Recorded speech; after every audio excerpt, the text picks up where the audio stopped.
சஷ்டபூர்த்தி சாந்தியினுடைய முதற்கால பூஜையும், நாளை காலை இரண்டாம் கால பூஜையும், அதைத் தொடர்ந்து சஷ்டபூர்த்தி வைபவம் சீரும் சிறப்புமாக நிகழ இருக்கிறது. ஒரு அற்புத நிகழ்வாக இங்கு உறவினர்களால் ஒன்று கூடி இந்த ஆலயத்திலே இந்த மாதிரி ஒரு நிகழ்வு ரொம்ப நாளா இந்த மாதிரி நிகழ்ச்சி இங்க நடத்தி இவ்வளவு மந்திரங்கள்லாம் சொல்லி குருநாதர் அவர்கள் ஒரு 2 மாதத்துக்கு முன்பு பேசிட்டு இருக்கின்ற பொழுது ஒரு சின்ன கருத்து ஒண்ணு சொன்னான். யாரை பத்தியே பேசுறோம், எவ்வளவு புத்தகங்கள் எல்லாம் ரெஃபர் பண்ணி ஒவ்வொரு இடத்துல மணிக்கணக்கில் பேசி நம்ம எல்லாம் பெருமை சேர்த்துட்டு இருக்கோம். ஆனா நம்மளுடைய முன்னோர்கள், நம்மளுடைய பெரியவாள்லாம் எவ்வளவோ கஷ்டப்பட்டிருக்காங்க. இதெல்லாம் யாரு சொல்றது? அதனால நம்மளுடைய நிகழ்வுகளை அவளை பத்தி முதல்ல ஒரு 5 நிமிஷம் சொல்லணும்ல அப்படின்னு சொன்னோன்னா, இன்னைக்கு சாயந்தரம் இங்க இந்த ஹோமம் ஆரம்பிச்ச உடனே அப்பா அம்மாவுடைய ஞாபகம் தான் வந்து. ஏன்னா இங்க கொரநாடு சுந்தரமூர்த்தி பிள்ளையார் கோவில், ஆராயத்தில் சுப்பிரமணிய சுவாமி கோவில், கிட்டத்தட்ட ஒரு 47 வருஷம் சித்தப்பா இங்க வந்திருக்காங்க. 86 வயசாகுது. அதாவது உலகம்னா அந்த கோயில் தான். ஒரு செல்போனை யூஸ் பண்ண தெரியாது, வெளி உலகமே தெரியாது. யாரும் வந்தாலும் அப்படி ஒரு மகிழ்ச்சியோடு வரவேற்று டெய்லி ஒரு கல்யாணம் மாதிரி தான். டெய்லி ஒரு 10 பேர் சாப்பிட்டு இருக்காங்க. நாங்க அண்ணாதி அக்காதுக்கு ஒரு 6 பேர், சித்தப்பாத்துல ஒரு 4 பேர். இப்படி எங்க அண்ணா இந்த புரீஸ்வரர் கோயில்ல கிட்டத்தட்ட ஒரு 35 வருஷம். சம்பளங்கிறதே அது நினைச்சு கூட பார்க்க மாட்டோம். பூஜை புரஸ்காரம் இதை செஞ்சா நம்ம சௌக்கியமா இருப்போம் அப்படின்னு அவங்களுடைய சிந்தனை. இந்த மாதிரி ஒரு காலகட்டம் முருகன் கோயில் வெறும் 10 ரூபா சம்பளம். அந்த முருகன் கோயில் அதை வச்சுட்டு எங்க 6 பேர், அதுக்கு சித்தப்பா ஃபேமிலி ஒரு 4 ஃபேமிலியை வச்சு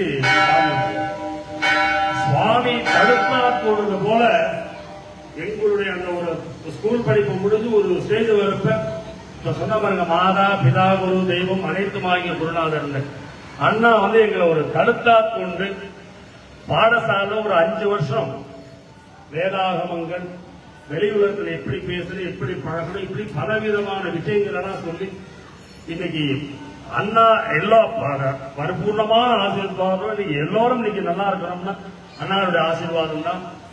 அதே போல இங்க வந்திருக்கக்கூடிய நம்ம ஜெயகணேஷ் அவருடைய அப்பா சச்சிந்தபூர்த்தி பரமக்குடியில அண்ணாவுடைய தலைமையில் அவ்வளவு சிறப்பாக நடந்தது. அதே போல மணிகண்டனுடைய அப்பா சச்சிந்தபூர்த்தி விழா, பெண்ணாட செந்திலுடைய இங்க வந்திருக்கக்கூடிய அனைத்து மாணவர்கள், திருமங்கலம் செந்தி எல்லோருடைய நிகழ்ச்சியில் பாத்தீங்கன்னா அண்ணாவுடைய ஆசீர்வாதத்தில் இன்னைக்கு எல்லோரும் நீங்க நல்லா இருக்கும். அதே போல அடுத்த ஜெனரேஷனுக்கு தெரிஞ்சுக்கணுங்கிறதுக்காக தான் அந்த வார்த்தையை சொல்றேன். எனவே அண்ணாவுடைய அனுகிரகத்தோடு இந்த விழா நடைபெற்று கொண்டிருக்கிறது. இன்னும் மேல இந்த விழா சிறப்பான சொல்லி அண்ணா பிரார்த்தனை பண்ணிட்டு அண்ணாவுடைய ஆசிரியரை அனைவருக்கும் வழங்குமாறு.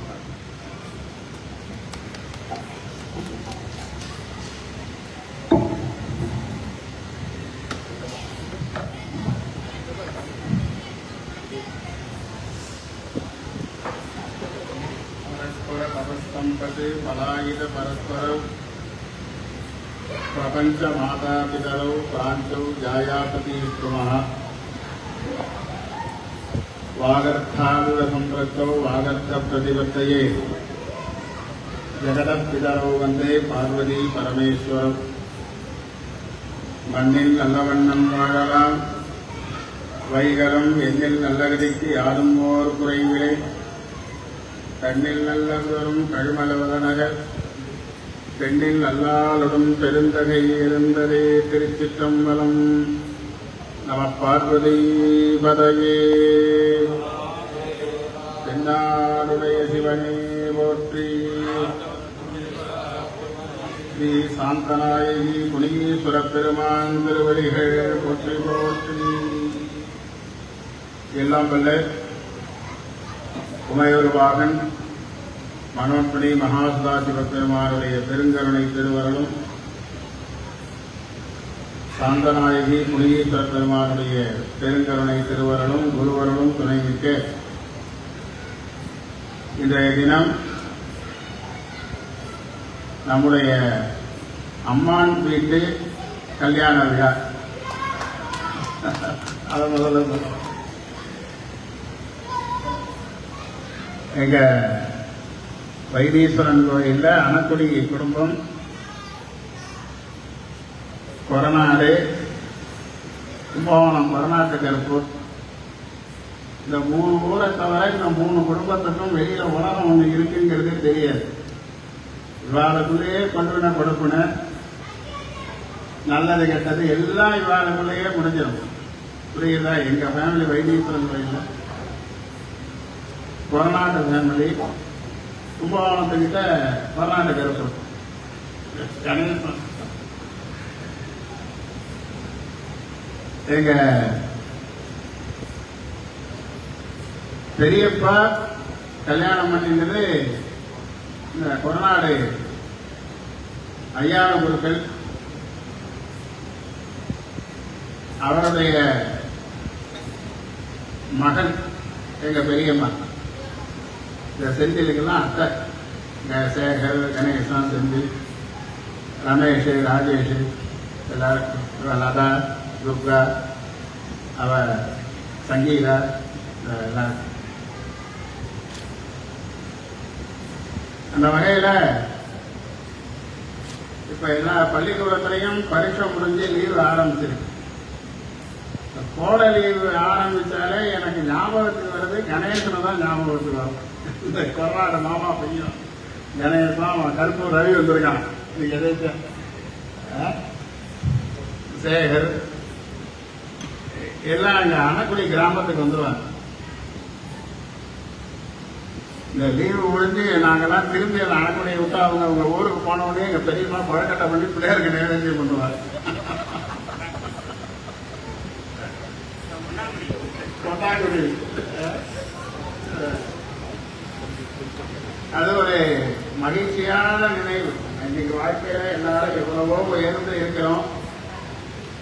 யாரும் யாரையும் சார்ந்து இல்லாத ஒரு வாழ்க்கையை சாமி கொடுத்திருக்க. பழமைய மறந்துடக்கூடாது. அந்த சொந்த பந்தம் விட்டுடக்கூடாதுன்ட்டு தான் எங்க அப்பா, பெரியப்பா, கொரநாடு நடராஜமாமா, நாகராஜன், பெரியம்மா கல்யாணம் ஆகி வந்த போது நாகராஜமாமா ரொம்ப சின்ன பையன். அப்ப எங்க பெரிய அக்கா கல்யாணம் பண்ணிட்டு இருக்கிறவர் காரைக்கால ராமசாமி சிவாஜி. 2 பேரையும் வளர்த்தது அணக்குடியில. அவ 2 பேரும் விளையாண்டு வளர்த்ததெல்லாம் அணக்குடியில தான். இன்னைக்கு எங்க அண்ணாலாம் வந்து நாகராஜமாவால பேர் சொல்லிதான் கூப்பிடுவாங்க. இப்படி ஒரு பழமையான தொடர்பு, ஒரு நல்ல செஞ்சில் சொன்னது மாதிரி நல்ல பூஜைகள். அந்த காலத்துல சிவாச்சாரியார்களுக்கு எந்த எதிர்பார்ப்பும் கிடையாது. 3 வேளை சாப்பாடு, 3 வேளை காபி, நல்ல வெத்தலை செய்வது, இதுதான் அவளுக்கு உலகம். வேற எதுவும் பெருசா பானை தூக்கம். அவளுடைய குறிக்கோள் அவ பூஜை பண்ற சுவாமி கோயில் பூஜை தான். எழுந்ததுல இருந்து ராத்திரி அர்த்தஜாமம் ஆன வரைக்கும் அந்த கிராமத்து கோயில் பூஜையை பத்தியே தான் சிந்திச்சுட்டு இருப்பாங்க. குழந்தைகள் பெற்றுக்கிறதுலையும் குறையே வைக்கல. இன்னைக்கு எல்லாரும் நிறைய சம்பாதிக்கிறாங்க, குழந்தை பெற்றுக்கிறதுக்கு பயப்படுறாங்க. அந்த காலத்துல சம்பாத்தியமே இல்லாத காலத்துல நிறைய குழந்தைகளை பெற்றுட்டு இன்னைக்கு எல்லா கோயிலையும் பூஜை பண்றதுக்கு குருக்களை தந்திருக்கிற நம்ம பெரிய முன்னோர்களுக்கு நம்ம முதல்ல நமஸ்காரம், நன்றி. இவ்வளவு குழந்தைகள் பெற்றுட்டு இன்னைக்கு கோயில் பூஜை பண்றதுக்கு குருக்கள் இல்லை. அதனால இந்த எல்லாத்திலையுமே பொது சிறப்புன்னு 2 இருக்கு. பொது விஷயம்ங்கிறது இப்ப ஒன்வே டிராபிக் மாதிரி. மணிக்கூண்டிலிருந்து அந்த காவேரி பாலம் வரைக்கும் போகலாம். இதே ஒன்வே, திருப்பி அங்கேருந்து வரக்கூடாது. இது பொது விதி. அவசரமா ஒரு போலீஸ் வரணும், அவர் இந்த சட்டத்தை பார்த்துட்டு இருக்க முடியுமா? அந்த ஒன்வே டிராபிக்ல வரலாம், டிராபிக் இன்ஸ்பெக்டர் வரலாம். அவளுக்கு இந்த சட்டம் விதிவிலக்கு இருக்கு இல்லையா? அதுபோல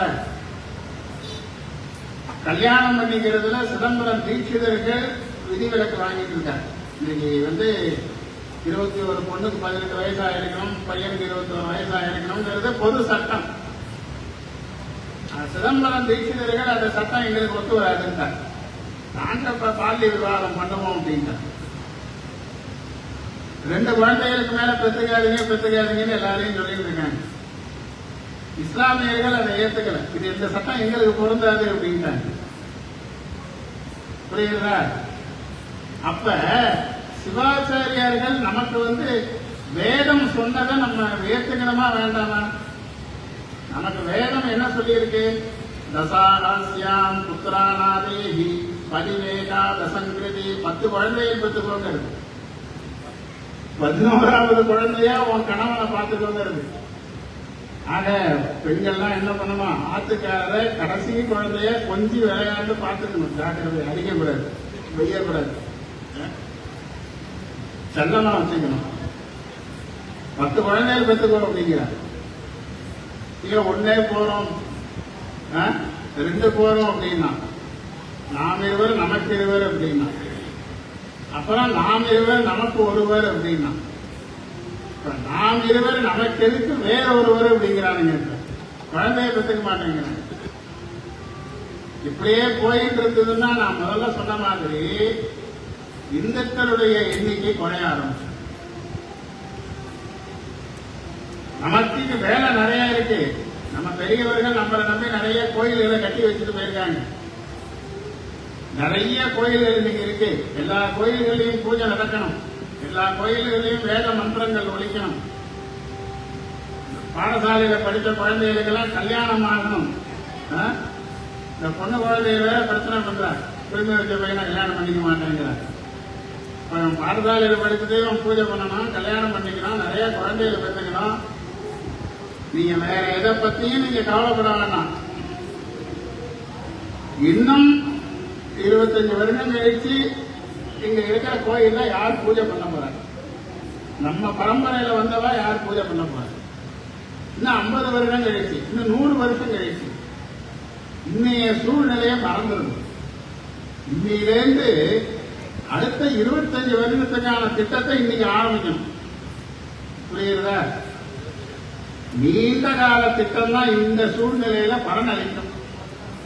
உதாரணத்துக்கு ஒரு படம் வந்திருக்கு. அதை ரொம்ப நம்ம அதை பத்தி எல்லாம் பேசக்கூடாதுன்னு ரொம்ப இன்னைக்கு ஒரு திட்டம் போட்டு, இன்னைக்கு சூழ்நிலை சரியில்லை, இன்னைக்கு நம்மளால எதுவும் செய்ய முடியல. இன்னைக்கு அரசாங்கத்தினுடைய சட்ட திட்டம் அப்படி இருக்கு. நம்ம சுற்றி இருக்கிற நம்ம ஆளுங்களே சரியில்லாத ஒரு அவல சூழ்நிலை காட்டி கொடுக்கிறது. நம்ம சமுதாயம் பிரச்சனையாகுமேன்னு கவலைப்படாம இருக்கிறது. அப்ப நல்லவாளுடைய பேச்சு எடுபடாத சூழ்நிலையில சரி, இந்த சூழ்நிலை என்னைக்கா இருந்தாலும் மாறுங்கிற நம்பிக்கை முதல்ல குறுக்க சமுதாயத்துக்கு வரணும். இந்த சூழ்நிலை இப்படியே இருந்துறாரு. சக்கரம் சுத்தின்னு தான் இருக்கும். நீங்க சைக்கிள்லாம் இப்ப அதிகமா இல்ல. உதாரணத்துக்கு சொல்றதுக்கு, சைக்கிள போய் வேகமா போய் நிறுத்தி ஸ்டாண்ட் போட்ட உடனேயும் பேட்டரி எப்படி சுத்தம் தெரியுமா?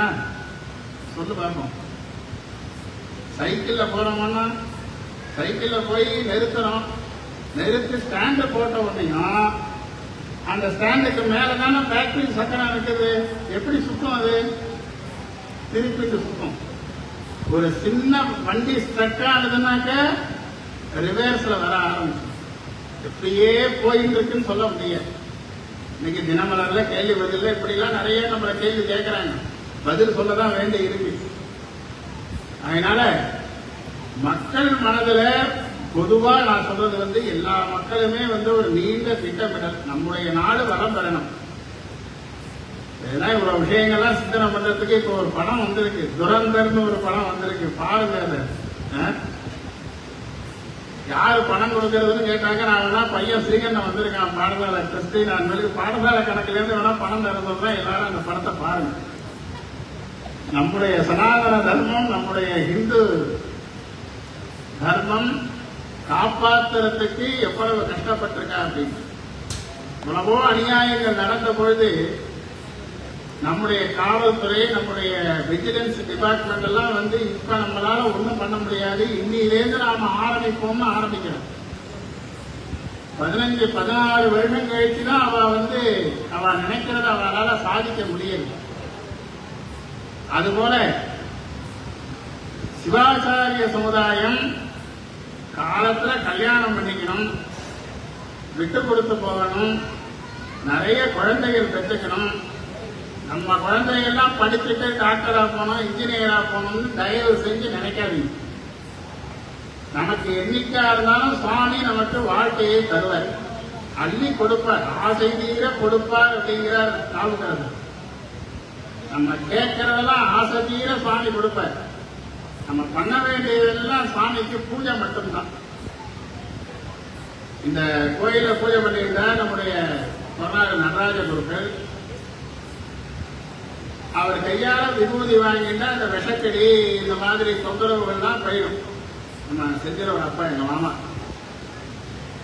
வெள்ளிக்கிழமை, செவ்வாய்க்கிழமை, ஞாயிற்றுக்கிழமை அந்த ஆலயத்துல முருகன் கோயில் கூட கூட்டம் நிற்கும். என்ன அத்தனை பேர் அவர்கிட்ட மந்திரிச்சுட்டு விபூதி வாங்கி முடுகையில கட்டிட்டு போவார். அந்த சக்தி அவர்கிட்ட இருந்தது. அந்த சக்தி அவர்கிட்ட இருந்ததுன்னா காரணம் அந்த சுவாமியை தொட்டு தொட்டு தொட்டு பூஜை பண்ணினதுனால அவருக்கு அந்த சக்தி இருந்தது. நீங்க யாரு கையால வேணாலும் விபூதி வாங்கலாம்னு யாராவது வாங்குவாங்களா? முதல்ல இப்ப கூட ரமேஷ் சொல்லிட்டு இருந்தான், ஒருத்தர் பார்த்துட்டு அவர் கையால அந்த ட்ரெஸ் விபூதி வாங்க மாட்டேன்னு சொல்லிட்டாங்க. சுவாமியை தொட்டு பூஜை பண்ண அயம் மேஹஸ்தோ பகவான், இந்த கைதான் சாட்சாத் சுவாமிங்கிற நல்லா தெரிஞ்சுக்கோங்க. முதல்ல முக்கியமா பெண்கள்லாம் தெரிஞ்சுக்கணும். கல்யாணம் ஆன பெண்கள்லாம் தெரிஞ்சுட்டா ஆத்துக்கார மதிக்கலாம். கல்யாணம் ஆகாத பெண்கள்லாம் தெரிஞ்சுட்டா பூஜை பண்ற பையனை கல்யாணம் பண்ணிக்கலாம். இது வேதம் சொல்றது அயம்மே ஹஸ்தோ பகவானே. இந்த கைகள் சாட்சாத் சிவபெருமான் அப்படிங்கிறது. அது வேதத்துக்கு திருப்தி வரல. அயம்மே பகவத் தரஹா அப்படிங்கிறது. இது பகவானை விட உயர்ந்தது அப்படிங்கிறது. ஏன் அப்படின்னு கேட்டா அயம் சிவாபிமரிசனஹா. இது 3 வேளையும் 6 காலம் அபிஷேகமும் சுவாமியை தொட்டு தொட்டு பூஜை பண்ற கை. அது சுவாமிக்கு அபிஷேகம் பண்ற கை. சுவாமியை உடம்ப பூரா தொட்டு துடைக்கிறது, சுவாமிக்கு பரிவள் வஸ்திரம் சாத்துறது, சந்தனம் சாத்துறது, அர்ச்சனை பண்றது, குங்குமம் சாத்துறது. சுவாமியை தொட்டு தொட்டு பூஜை பண்ணி அந்த கைகளுக்கு அந்த பவர் வந்தது. அதனால அந்த அர்ச்சகன் அந்த பூஜை பண்ற சிவாச்சாரியார் கையால விபூதி வாங்கினா அது பிரசாதம்.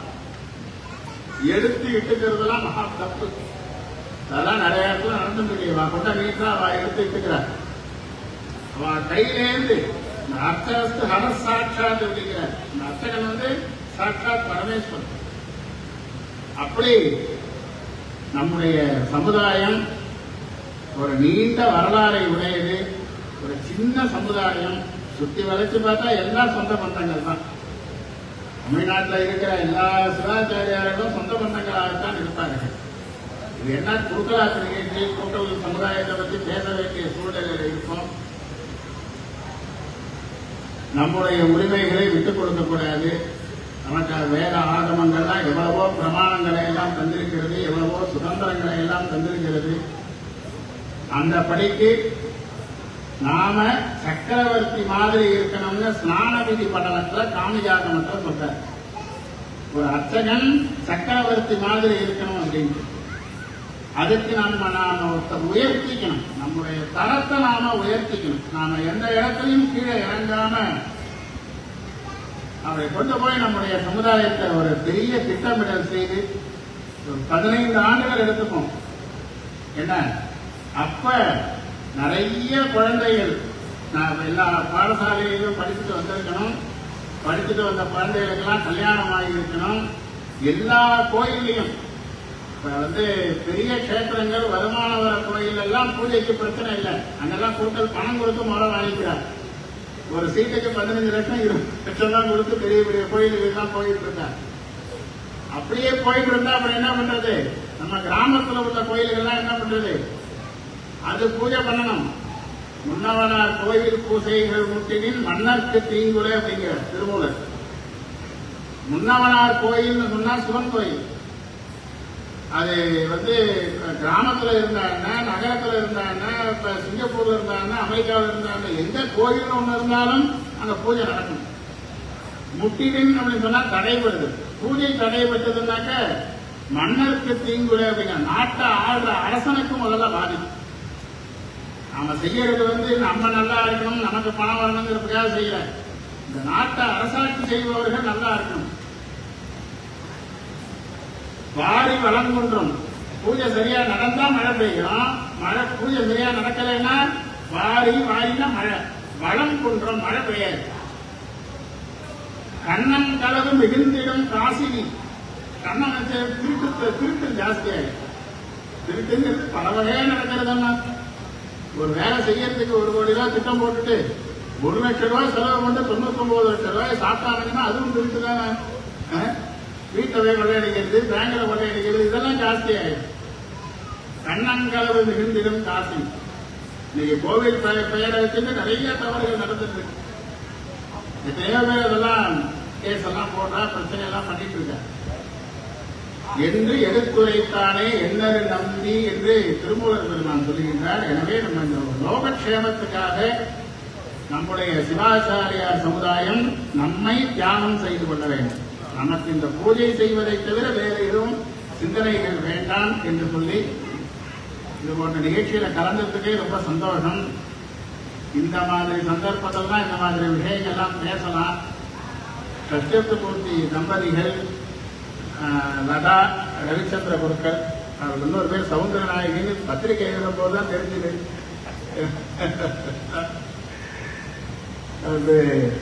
ரொம்ப ஒரு அமைதியான மனிதர் ரவிச்சந்திர குருக்கள்.